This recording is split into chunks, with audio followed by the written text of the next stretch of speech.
The morning sun rose quietly over the small lakeside neighborhood, its soft light bouncing off the roofs of neat suburban houses. Birds sang, sprinklers hissed, and for a moment everything seemed peaceful. Jack Turner, a retired Marine in his late 50s, stepped onto his porch with a cup of coffee in hand. His life was simple now. He woke up early, tended to his garden, helped his neighbors when they needed it, and enjoyed his retirement on a modest pension. It wasn't a fancy life, but it was his, and he was proud of it. But that morning, something sat on the edge of his welcome mat that didn't belong. A white envelope. It looked official, with bold red letters stamped across the front. Final notice. Jack frowned. He hadn't missed a bill or broken any rule. Still, he picked it up, tore it open, and began to read. His brow furrowed as his eyes ran over the words. The letter was from the Homeowners Association. It claimed he owed $10,000 in community violation fees. According to them, he had broken multiple property rules, ignored several warnings, and was now facing seizure of his home if payment wasn't made within 14 days. Jack's stomach turned. It had to be a mistake. He'd lived there for nearly 10 years, never once had a complaint, never once been fined. He looked over the document again, scanning for a clue that might make sense of it. The signature at the bottom read, HOA President, Richard Craven. Jack knew the man. Everyone did. Craven was the kind of person who smiled for photos but scowled at people. He'd taken over the HOA 2 years ago, and since then, everything had gotten stricter. New fees, new fines, and new rules that seemed to benefit no one but him. Jack didn't waste a second. He put down his coffee, grabbed his jacket, and headed straight for the HOA office at the end of the block. The small brick building looked harmless from the outside, with a flag fluttering on the pole and flowers lining the path, but inside it was a different world, one ruled by arrogance and paperwork. The receptionist, a young woman with an indifferent expression, barely looked up as Jack walked in. "Can I help you?" she asked flatly. Jack held up the letter. "Yeah, you can. I just got this. Says I owe 10 grand in violation fees. That's got to be a mistake." She glanced at it, typed something into her computer, and said, "If it says you owe it, then you owe it." "That's not how it works," Jack said calmly, though his patience was thinning. "I've never been fined before. Not once. I follow every rule in this place. So maybe you should check again." "Sir, if you have an issue, you'll have to speak to Mr. Craven," she said, her tone dripping with practiced boredom. "He's in his office." Jack didn't wait for permission. He walked straight down the hall and pushed open Craven's door. The man was sitting behind a large oak desk, wearing an expensive suit and an expression that could only be described as smug. "Ah, Mr. Turner," he said, without even pretending to be surprised. "I was wondering when you'd come by." Jack stepped forward, holding the letter in his hand. "You can drop the act, Craven. What is this? $10,000? For what? I haven't broken a single rule." Craven leaned back in his chair, steepling his fingers. "Well, that depends on how you define broken. You've had several minor infractions over the past year: grass length, exterior color inconsistency, unapproved garden decorations, and let's not forget your flagpole height violation." Jack's jaw tightened. "Flagpole height violation? It's been the same flagpole for 10 years. You approved it when I moved in." "That was the old board," Craven said smoothly. "And times change. The current regulations are stricter." "You never sent me any warnings," Jack said. "You can't just make up rules and start demanding money."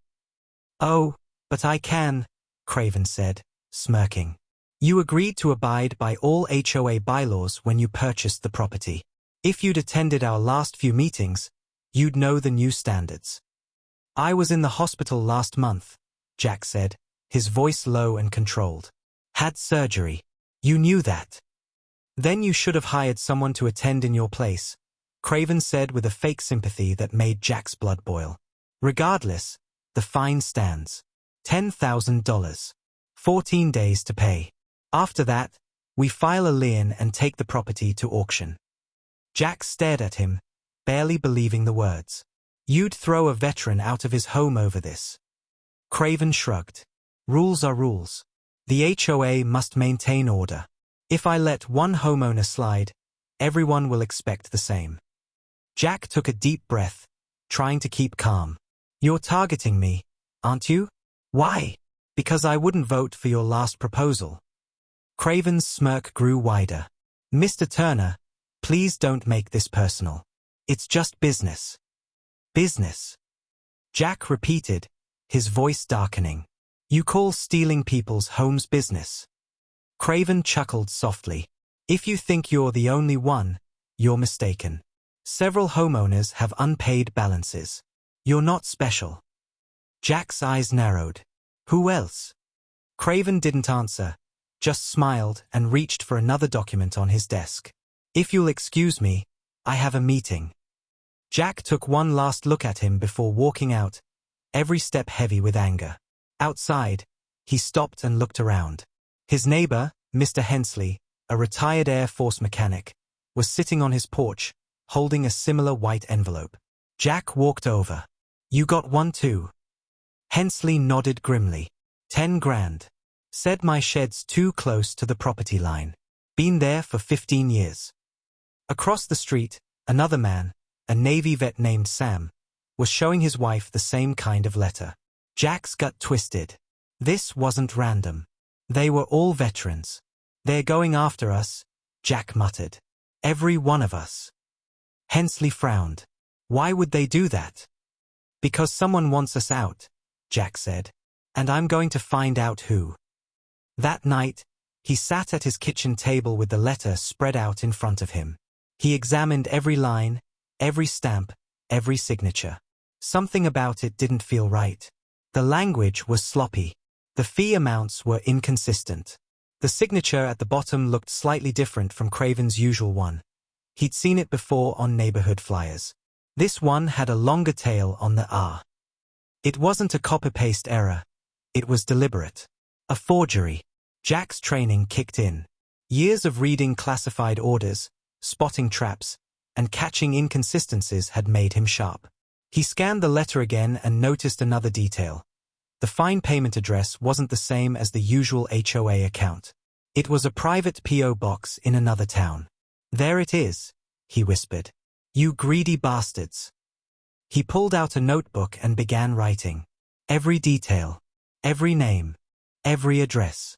By the time the clock hit midnight, he had mapped out the first layer of what he was sure was a larger scam. The next morning, he visited the local post office and asked about the P.O. box listed on the letter.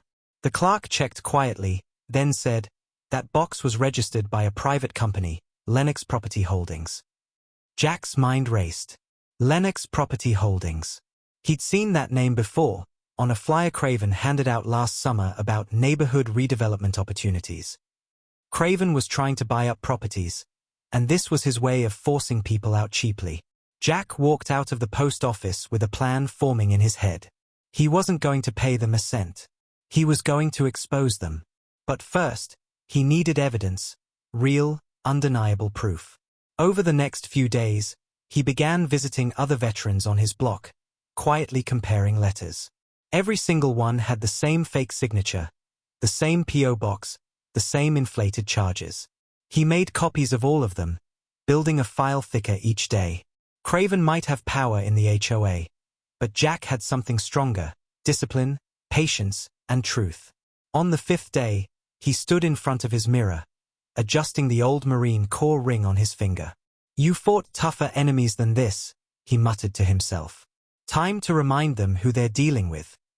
When he stepped outside, the neighborhood looked peaceful again, almost mocking in its calmness. Craven's car was parked down the street, gleaming under the sun. The man was walking door to door, handing out more letters. Jack watched him from a distance, a quiet storm building behind his eyes. He wasn't angry anymore. He was focused. The HOA thought they could bully a retired soldier out of his home with lies and greed. But what they didn't know was that Jack had fought for land before, and this time, the battlefield was his own front yard. He would play their game, but he would play it better. And when it was over, they wouldn't just lose his house. They'd lose everything they'd built their fraud on. He looked down at the red-stamped letter one more time before folding it neatly and sliding it into his jacket pocket. "You want $10,000, he said under his breath. "You're going to pay a lot more than that." Then, with steady steps and eyes full of determination, Jack Turner began his mission, not of war, but of justice. The silent investigation. Jack didn't sleep that night. His instincts, sharpened by years in the service, wouldn't let him. He sat at his kitchen table with the stack of fake HOA letters laid out like battle plans. Every envelope told the same story, identical wording, identical dates, and the same forged signature. The only difference was the homeowner's name. He studied each detail with methodical patience, his mind working like a machine. This wasn't sloppy work. It was deliberate, coordinated, and designed to look official. Whoever orchestrated this scam knew how to hide behind bureaucracy. Jack had faced enemies who hid behind weapons and uniforms, but this one hid behind paper and fine print. The next morning, he began his quiet operation. He didn't confront anyone. He didn't warn the others yet. Instead, he moved like a shadow through his own neighborhood, talking to people casually, asking small questions, pretending to be just another concerned resident. By noon, he'd confirmed what he already suspected. Nearly every veteran in the community had received similar letters within the last month. Retired Army, Navy, Air Force, different branches, same threat. All of them lived on lots near the lake, property that would be worth millions if sold to developers. Jack's jaw tightened as the puzzle came together in his mind. This wasn't about violations or fines. This was about greed. Someone wanted those homes off the map, and they were using the HOA as the weapon. That afternoon, he visited his neighbor Hensley again. The old mechanic sat on his porch, cigarette in hand, staring at his own letter with frustration. "You talked to Craven yet?" Hensley asked. "Yeah," Jack said. "And I think I know what's going on. You mind if I take this?" He gestured to the letter. Hensley nodded. "Take it. It's worthless to me." Jack took the envelope, folded it neatly, and slid it into his binder.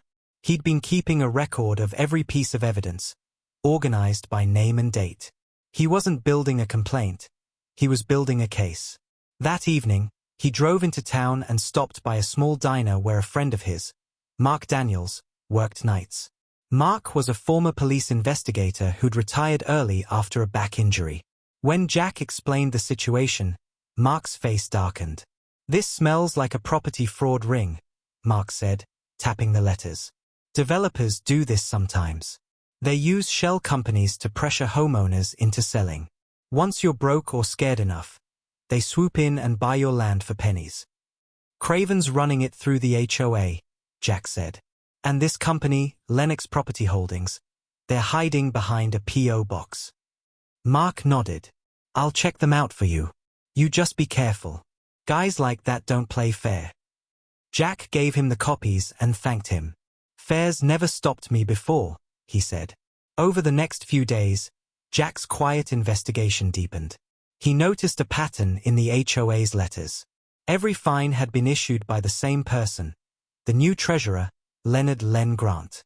Jack had seen him around, a tall, slick man in tailored suits who never spoke to the residents unless it involved money. He drove a luxury car and always seemed to be whispering with Craven in the corner during HOA meetings. That evening, Jack went through the HOA's public records online. The association's expense reports were open to members, and buried deep inside was something that caught his eye. Large payments labeled as land survey adjustments and consultation fees made to Lennox Property Holdings. The same company listed on the scam letters. His pulse quickened. They weren't just issuing fake fines. They were funneling HOA money into their own company. It was a classic scheme.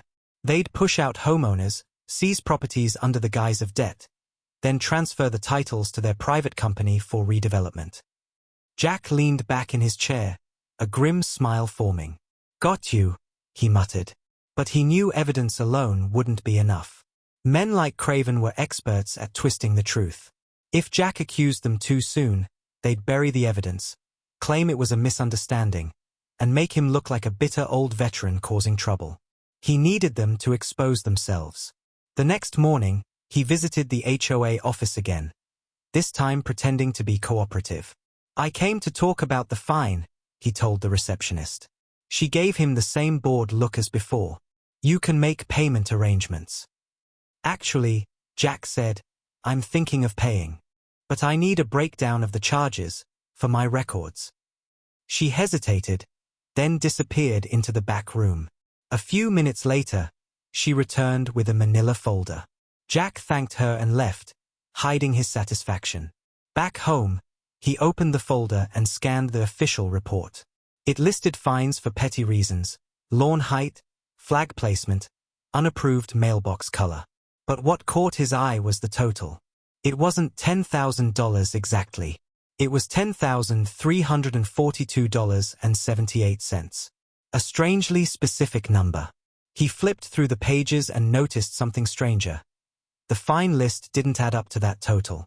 It was inflated by nearly $3,000. A hidden charge labeled administrative processing. Jack grabbed his calculator and checked every column. Sure enough, the numbers were intentionally altered. Someone was inflating totals and pocketing the difference. The next day, Mark called him. "You were right," he said. Lennox Property Holdings was registered 2 years ago under a different name, Grant and Craven Investments. Jack felt his blood run cold. So the HOA president and treasurer own the company. Exactly. And guess who their silent partner is? A real estate developer named Ross Merrick. He's been buying land around here for a massive resort project. "They're selling the neighborhood to him," Jack said. "Piece by piece." "Yeah," Mark replied. "And you're the last big lot near the lake. They want you gone first." Jack hung up and stared at the lake outside his window. The same view he'd fought wars to enjoy in peace was now being targeted by crooks in suits. He clenched his fists. He'd seen greed destroy men overseas. Now it was in his backyard. But he wasn't going to fight it with anger. He was going to fight it with strategy. He called a few of his veteran neighbors and invited them over for coffee. Hensley, Sam, and 2 others showed up that evening. They sat around his kitchen table as Jack laid out the evidence. "They're not just after me," Jack said. "They're after all of us. They've set up a fake company, forged signatures, and plan to sell our homes out from under us." Hensley slammed his fist on the table. "We can't let them." "We won't," Jack said firmly. "But we're not going to shout or complain. We're going to gather everything. Proof. Paperwork. Witnesses. We'll make sure when they go down, they never get back up." Over the next week, the small group worked in silence, like soldiers on a mission. They collected letters, recorded meetings, and copied financial records from the HOA's public portal before Craven could delete them. They found emails showing coordination between Leonard, Craven, and the developer. Jack even managed to photograph Leonard's luxury car parked outside Merrick's downtown office. The puzzle was complete. One night, as Jack sat reviewing the growing pile of evidence, he smiled faintly. "You boys made a mistake," he said softly to himself. "You thought you could threaten a soldier with paper. You forgot we know how to fight without firing a shot." The next day, he prepared the final step of his plan, baiting them into exposing themselves. He deliberately missed the fake payment deadline. Within 48 hours, a new letter arrived, this time marked eviction notice. Perfect. He placed it neatly on his table, took a photo, and sent it to Mark. "It's time," he wrote. "They made their move. Now it's mine." The trap is set. Jack moved quietly but with purpose, like a man who had planned his steps long before the first shot was fired. He knew the only way to stop a crooked scheme was to force the crooks to show their hands. Evidence alone would win in court, but to break them in public he needed proof they could not deny and a moment when the whole neighborhood would see the truth. He began by tightening the little net he had woven over the last days. Copies of every fake notice, bank receipts tied to the P.O. box, emails Mark had pulled from the developer's public filings, and a ledger that showed Lennox payments masking as consulting fees. He arranged everything in folders, labeled clearly, and made 3 thick copies, one for the county attorney, one for the local news reporter he trusted, and one for the meeting he planned in the HOA hall. Jack also recruited allies. He called Hensley, Sam, and 2 other veterans and explained the plan in simple words. "We're going to bait them," he said. "We let them try to push us out. When they move, we trap them in their own lies." The men nodded. They were tired of being pushed around. They agreed to help quietly, to keep their temper, and to show up exactly when Jack said. He asked Mark to stand by with his investigator skills and told Hensley to record every conversation he had with any HOA member from now on. Sam was to watch Leonard's movements and take photos of any suspicious pickups or meetings. They practiced short signals. Thumb to chin meant document. 2 taps on the table meant record now. Each man understood that patience and timing would win this fight, not anger. Next, Jack set physical traps of a different kind. He visited the county clerk and filed formal complaints about irregularities, but he did it in a way that would delay visible action so he could stage the reveal in front of the community first. He arranged for the county surveyor to quietly verify parcel records on a strict schedule. He asked the clerk to hold any immediate seizures until the county reviewed the complaints, then promised to notify the clerk when the public meeting would happen. The clerk agreed to keep the process technically private for a short period, giving Jack the window he needed. To make the HOA step forward, Jack had to force them to push. He chose the best bait he had, himself. He intentionally missed the fake payment deadline, leaving the money unpaid and waiting. He sent a short, calm email to the HOA saying he could not pay an illegitimate fine and asked them to explain the calculations line by line. He made sure a copy of that email went to Mark and to his own file. The cursor blinked, and then the reaction came as expected. Within 2 days a thick envelope arrived, stamped eviction notice, signed by Craven and Leonard's names in matching slanted ink. They had escalated. They wanted a public show of power. Perfect. Jack treated the eviction letter like gold. He scanned it, printed copies, and slipped one into each folder he had prepared. He called the small group back and laid out the next steps. "We do this smart," he told them. "We hold the HOA meeting in their hall. We set a projector. I show them the invoices that link Craven and Leonard to Lennox. We play the audio of Leonard bragging. We show the bank transfers that match the bogus fines. When they try to talk, the county clerk and the reporter will already have the documents.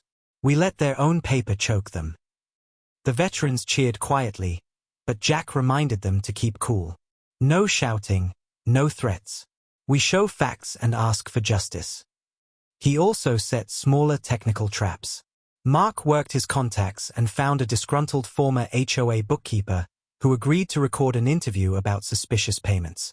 Jack arranged for the bookkeeper to wear a small recorder and meet Leonard under the pretense of returning office files. Meanwhile, Sam used his phone to photograph Leonard meeting with a known developer's assistant in the supermarket parking lot. Hensley pretended to be confused and asked for receipts when the HOA staff came to his door. The staff would hand him papers that matched the fake templates. Every small interaction collected more threads. Jack knew appearances mattered. He wanted the room to look like more than accusation. He wanted the room to look like truth arriving. He rented a small projector, set up a microphone with a local volunteer, and called the neighborhood to an urgent HOA meeting he publicly requested because the bylaws allowed any member to ask for a special session. He didn't tell them all the details, just that he had evidence of financial wrongdoing and that the meeting would be civil and factual. The flyer said community discussion, financial concerns. It sounded calm, and that made more people come. Veterans, homeowners, even a few curious neighbors who often sided with Craven RSVP'd out of curiosity. The stage was set. On the day, Jack arrived early with the folders, a laptop, and a quiet plan. He put a folder at the county clerk's seat and another in front of the reporter waiting with a notebook. Mark sat by the projector, Hensley near the door, and Sam at the back ready to photograph any exits. The hall filled with people. Whispers rose and fell like wind over the lake. Craven strolled in late with his usual polished tie and a face that claimed control. Leonard came behind him, smiles and handshakes, confident they owned the evening. Jack felt the old fear that sometimes crept up before combat, but he folded it away. He had the proof, the witnesses, and the law at his side. He pushed the eviction envelope onto the podium and said, "Before you try to take my home, I want the community to see the record of how you intended to take ours." He did not shout. He spoke plainly and slowly while the projector threw the first image on the white wall, payment receipts, the Lennox P.O. box, and bank transfers that traced from HOA accounts to Lennox.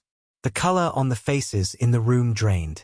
Craven's smile looked smaller, brittle, like glass cracking. Leonard's poker face slid. People pointed and whispered. Then Jack played the recorded meeting where Leonard laughed about pressuring the old vets and promised fast turnovers to investors. The microphone caught himself. The room went quiet enough to hear a pin drop.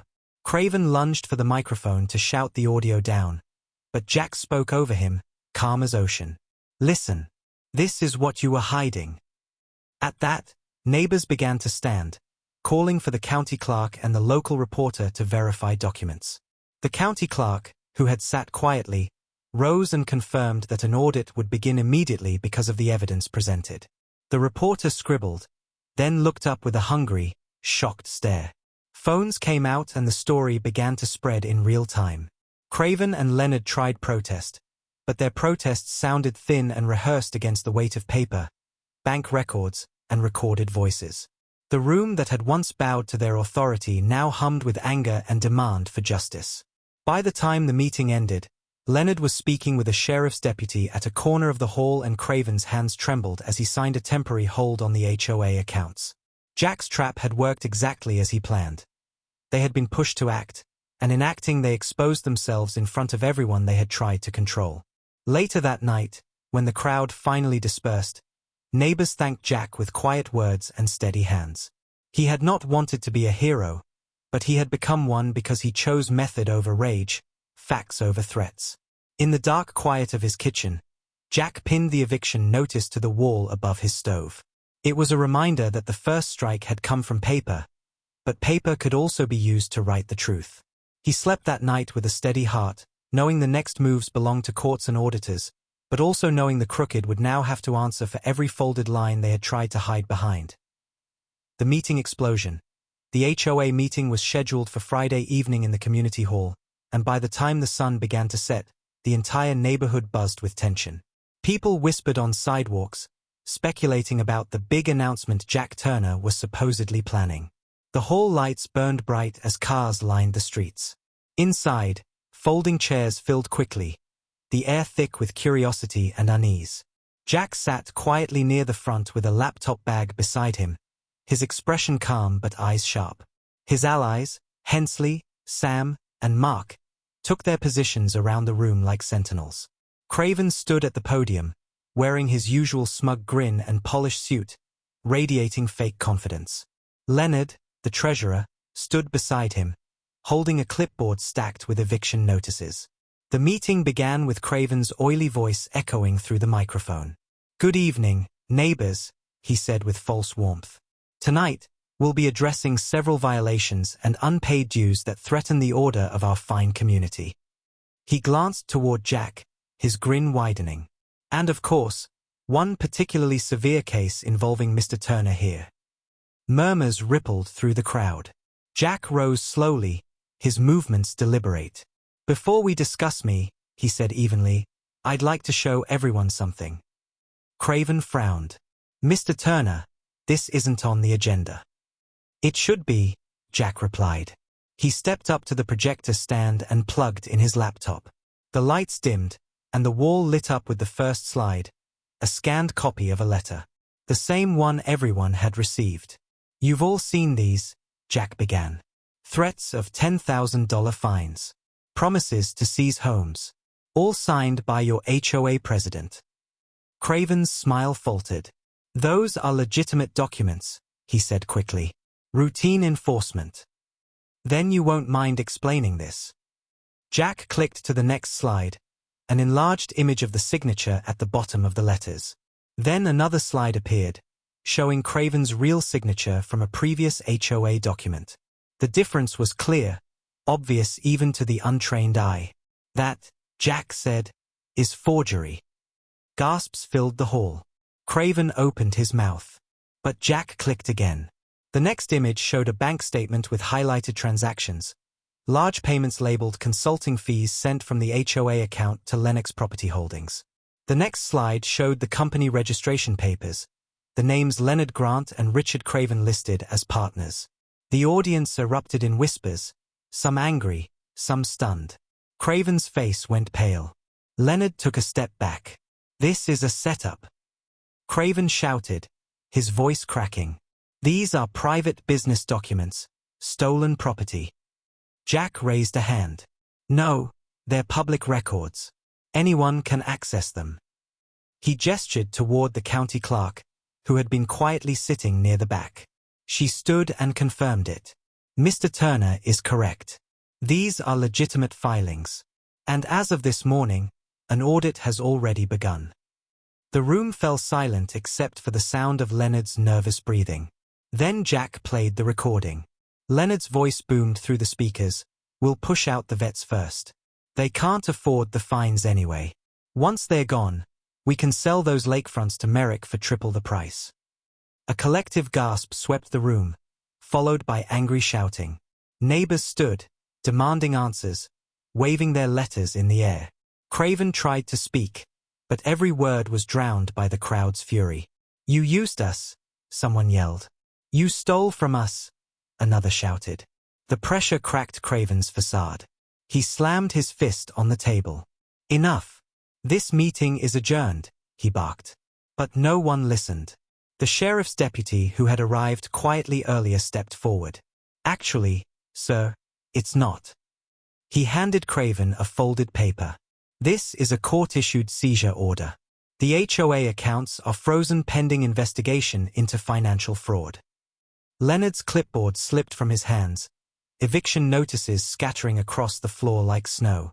The room exploded in chaos, people shouting, reporters snapping pictures, phones recording every second. Craven tried to slip out the side door, but Hensley blocked him. "Not tonight, pal," he said. "You're staying." The deputy grabbed Leonard by the arm. "You two are coming with us for questioning." Jack stood still amid the commotion, calm as a soldier after a mission well executed. He didn't gloat. He didn't smile. He just watched justice unfold. The same people who had laughed when he received his notice were now thanking him, shaking his hand, some even apologizing for doubting him. By the time the deputies escorted Craven and Leonard out, the once feared HOA leadership was finished. The community stood together for the first time in years, united by outrage but also relief. As the crowd thinned and the noise faded, Jack packed up his laptop and folded the projector cord carefully. Mark approached him with a grin. "That was one hell of a takedown," he said. "Didn't even raise your voice." "Didn't need to," Jack replied. "Truth's louder than yelling." They stepped outside into the cool night air. The moon shimmered on the lake, calm and silver. Jack looked at his house in the distance, its porch light glowing softly. "They wanted $10,000, he said quietly. "Now they've lost everything." Mark chuckled. "So what's next?" Jack smiled faintly. "We rebuild. The right way." Behind them, the HOA building's lights flickered off, one chapter closing forever. And as Jack walked home, the weight on his shoulders finally began to lift. For the first time in a long time, he felt what he'd fought so hard to protect. Peace earned by patience, not power. The hidden weapon. The night of the HOA meeting had ended in chaos, but by dawn the next morning, the neighborhood was quieter than it had been in months. The storm had passed, yet its echo lingered in every whispered conversation, every doorway greeting, every glance toward the once feared HOA office now sealed off by yellow tape. Craven and Leonard had spent the night in custody, questioned by both county investigators and federal agents. News spread quickly: fraud, forgery, embezzlement, property theft. The charges multiplied with every hour. For most people, that was the end of the story. Justice had been served. But Jack knew better. Corruption like that never ended cleanly. It always had layers, hidden names, and silent partners who watched from the shadows. He'd learned that lesson long ago in war: cut off the head of the snake, and another one grew back unless you burned the nest. So instead of celebrating, he went back to work. He spent the morning on his porch, reviewing the files again, this time focusing not on Craven and Leonard but on the third name, the one buried deep in the company registration, Ross Merrick. A powerful developer with a reputation for swallowing neighborhoods whole. Merrick had built resorts, luxury condos, and golf estates across the state, and every project followed the same pattern: buy cheap, displace locals, rebrand, and profit. Jack recognized the signature of greed like a familiar enemy uniform. Craven and Leonard had just been the foot soldiers. Merrick was the general. Jack made a call to Mark. "We're not done," he said flatly. "There's someone bigger behind this." Mark's tone grew serious. "You mean Merrick?" "Exactly. If we don't stop him now, he'll rebuild his scam with new faces." Mark sighed. "Then we dig deeper. I'll pull his financials, but we'll need a legal foothold." "I might have one," Jack said, glancing at his property deed. "My land's veteran protected under federal code. If any transaction tied to it involved fraud, the entire chain can be frozen." Mark's voice lifted slightly. "You're saying, I'm saying if I push the right buttons, we can freeze everything Merrick touched." Jack didn't wait. He drove straight to the county office, his binder under his arm. The clerk recognized him instantly.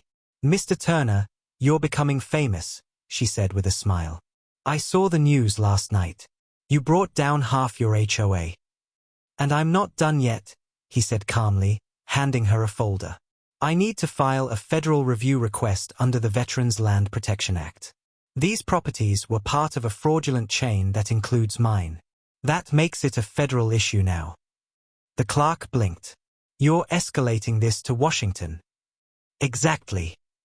She looked over the papers, then nodded slowly. "It'll take a few days to process, but if what you're saying checks out, the feds will step in." "That's what I'm counting on."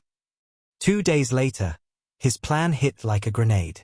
The Department of Housing and Urban Development sent a formal letter to the county, citing potential federal violations linked to veteran-owned property fraud. That one letter was enough to halt every transaction tied to Lennox Property Holdings, Grant and Craven Investments, and, most importantly, Ross Merrick's development company. Their accounts were locked, their assets frozen, their pending land deals cancelled. Merrick's lawyers tried to fight it, filing motions to unfreeze the funds. But the federal clause was ironclad. Once a veteran property was involved in a fraudulent transaction, the entire web was sealed until reviewed. Within days, Merrick's empire began to crumble. Jack watched the news from his living room as reporters described the unfolding scandal. Statewide investigation expands. Developer's luxury project frozen amid fraud allegations. Sources confirm link to veteran homeowner in Lakewood Estates. Jack's phone rang non-stop. Reporters, officials, even other veterans thanking him. He gave no interviews. He didn't want the spotlight. He wanted results. Meanwhile, the county appointed a temporary trustee to oversee the HOA's assets while the investigation continued. Every cent that had been stolen would be recovered and redistributed to the community. But that wasn't the real victory. The real victory came 3 weeks later when Jack received another letter, this time from the county assessor. Inside was a property map, stamped and signed. His lot boundaries had expanded. Several of the vacant parcels once owned by the HOA had reverted to community ownership, and because of his legal action, he had the first right of purchase under veteran priority law. Jack stared at the document, barely believing it.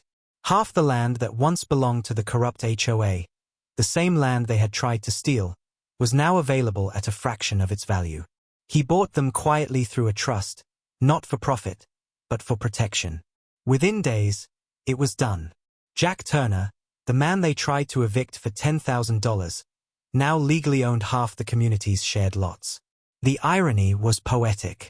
The men who had mocked him for being a poor veteran had, through their own greed, handed him control of the very land they craved. When Mark called to tell him the deal had gone through, he laughed for the first time in weeks.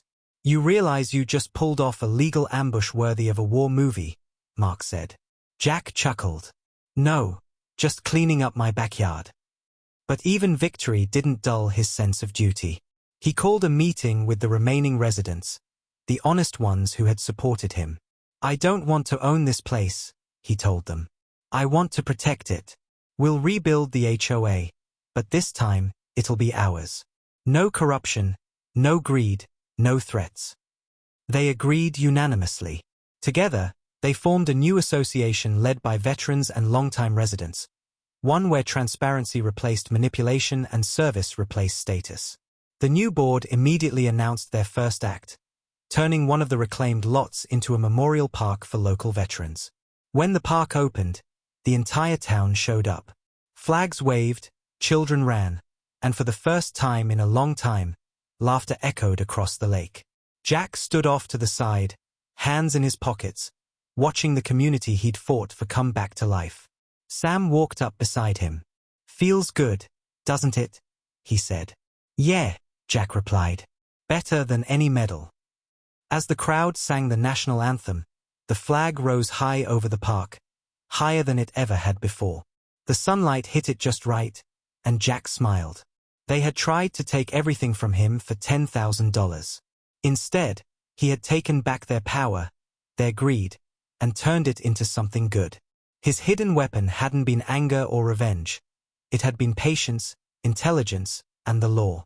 And that, he thought quietly to himself, was the kind of victory worth fighting for. The takeover. Weeks turned into months, but the shockwaves of the scandal still rippled through the county. What began as a neighborhood dispute had now become a headline story across the state. The news anchors called it the veteran who outsmarted the HOA mafia. The story went viral, not just because Jack Turner exposed corruption, but because of what he did next. While others might have cashed out, sold the land, or walked away rich, Jack stayed. He wasn't finished.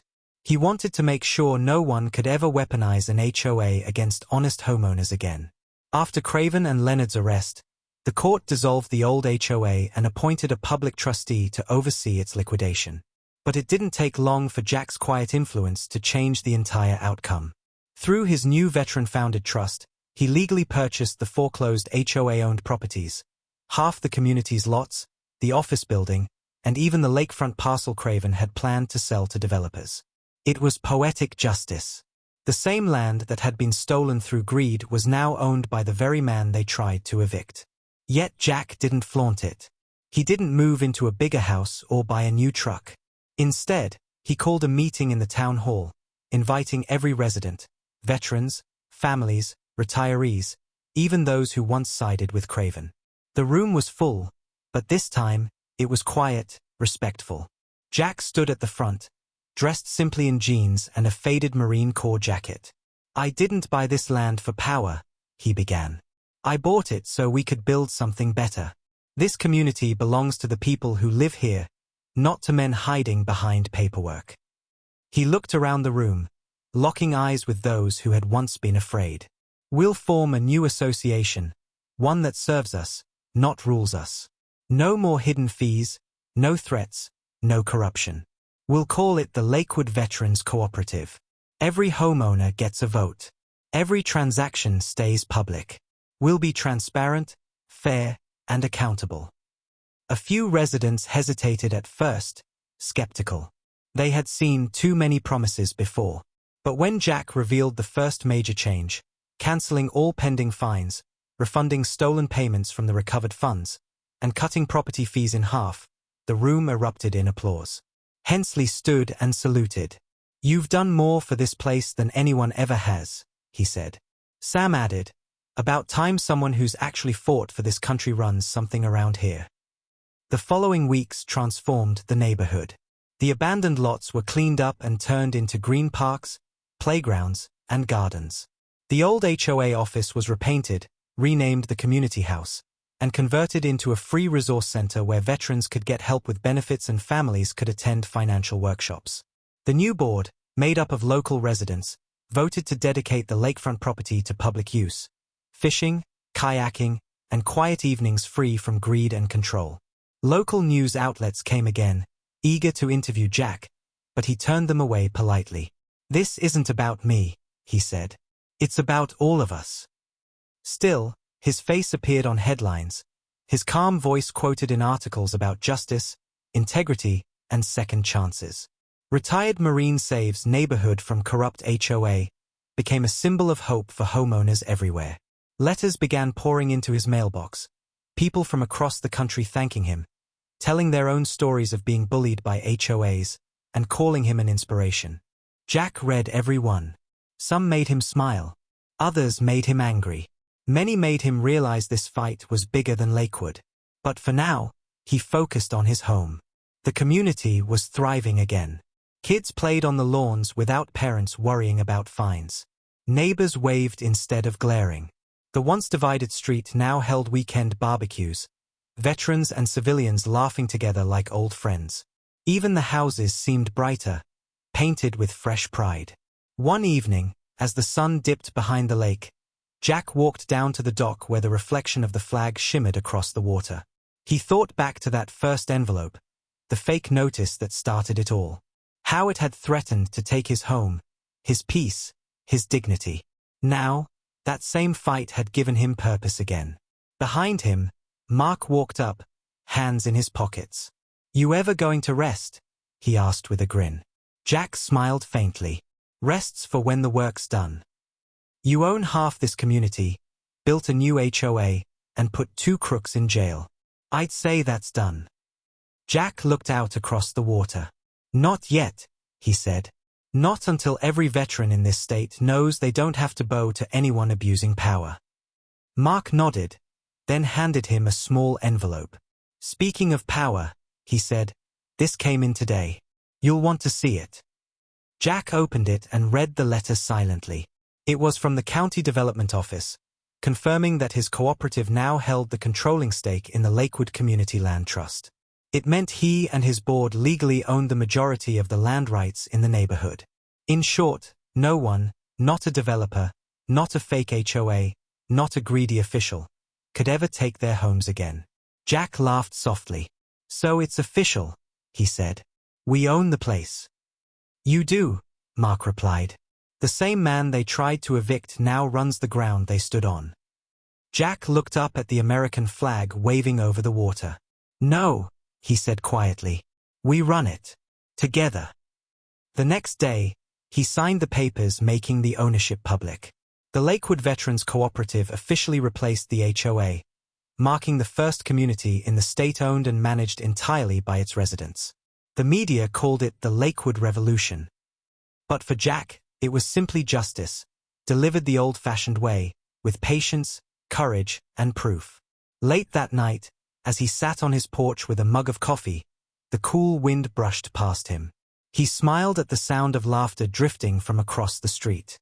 $10,000, he muttered, shaking his head. That's what they thought my peace was worth. He looked at the stars above, the same sky he'd watched from deserts and oceans far from home. Guess they underestimated me. The quiet night didn't answer, but the land around him did, peaceful, proud, and finally free. The return of peace. Months passed, and Lakewood Estates no longer felt like the battleground it once had been. The streets that had once echoed with gossip and tension were now filled with laughter, children's bikes, and the hum of weekend lawnmowers. The new Lakewood Veterans Cooperative had done what everyone thought was impossible. It turned a community poisoned by greed into one driven by unity. The HOA sign was gone, replaced by a simple wooden board carved with the words "Welcome Home, where respect lives." Jack Turner walked those same streets every morning with his coffee, stopping to talk with neighbors who now greeted him with warmth instead of whispers. Where Craven's intimidation once ruled, cooperation had taken root. The lawns were greener, the mailboxes painted bright, and every porch had a flag fluttering proudly in the wind. The old HOA office, once a symbol of fear, had been transformed into the Lakewood Community Center. On weekends, veterans taught local kids how to plant gardens or build birdhouses. Families came together for potluck dinners, and the air that had once been heavy with resentment now felt light and full of life. Jack rarely spoke of the battle anymore, but its lessons lived quietly in everything he built. He'd seen enough wars, both abroad and at home, to understand that victory wasn't about revenge, it was about restoration. And Lakewood was living proof of that. One morning, as he raked leaves near his porch, a delivery van pulled up. The driver stepped out, smiling. "Mr. Turner." Jack nodded. "Got a package for you from the county office." Jack signed the receipt, set the box on his porch, and opened it. Inside was a bronze plaque wrapped in cloth. He peeled back the cover and froze for a moment. The plaque read, "In honor of Jack Turner, for courage, integrity, and service beyond duty."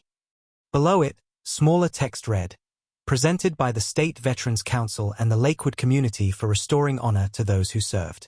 Jack stared at it quietly, the metal glinting in the morning sun.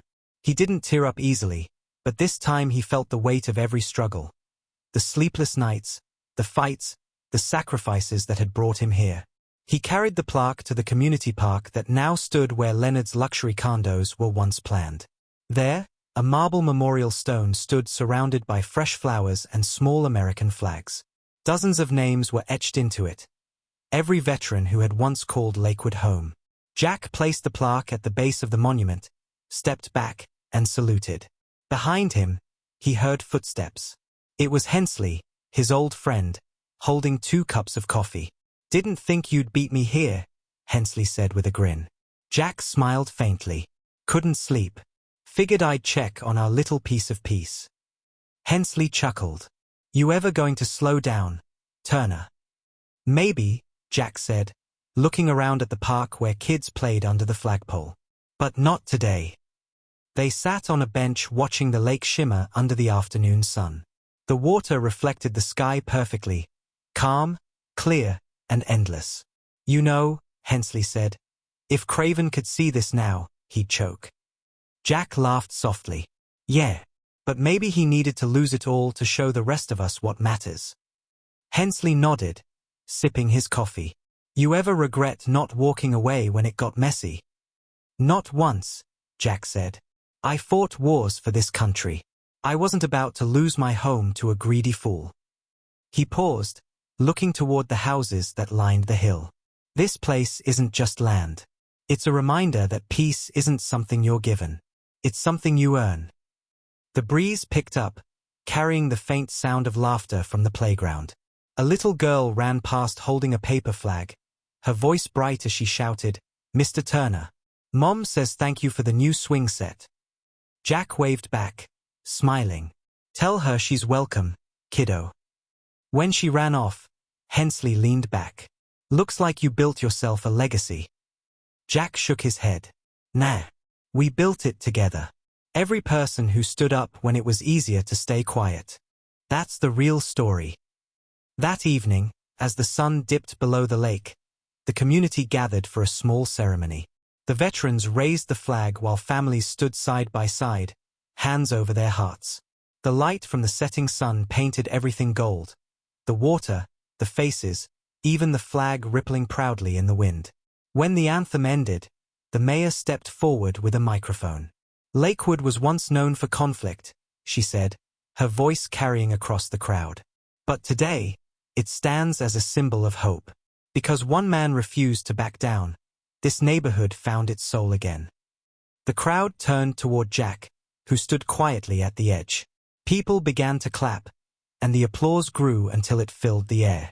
Jack didn't like attention, but he smiled humbly and nodded in gratitude. After the ceremony, when the crowd dispersed and the lights dimmed, Jack remained by the lake.